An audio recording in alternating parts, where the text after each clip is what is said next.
cái heo phát tập năng cái phút rồi cho chúng tôi được lắng vào một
Vâng, đây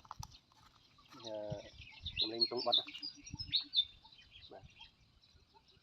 đây cái muối này để tung bắt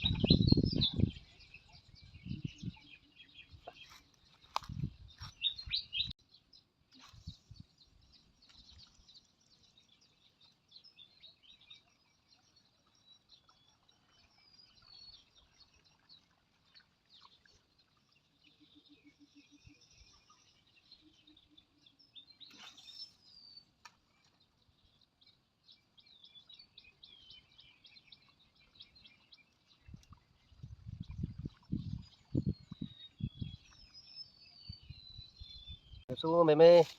team nó đi để mà trên video thế này rồi video 500 đã luôn một hôm mà có bài nó đi miền này thế mình vào tây là công ty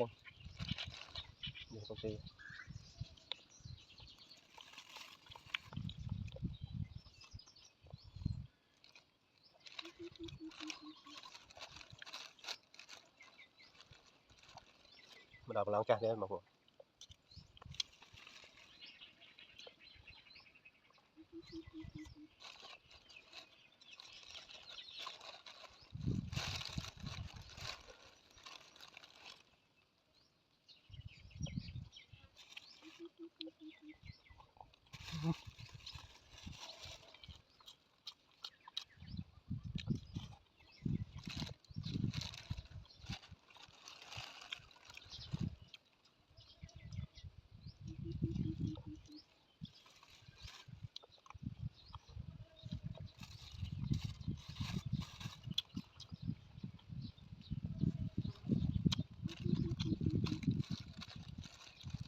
คนบ้านไตร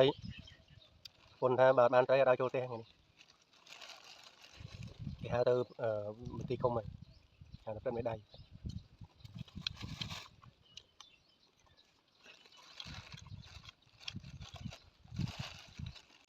rồi chia sẻ không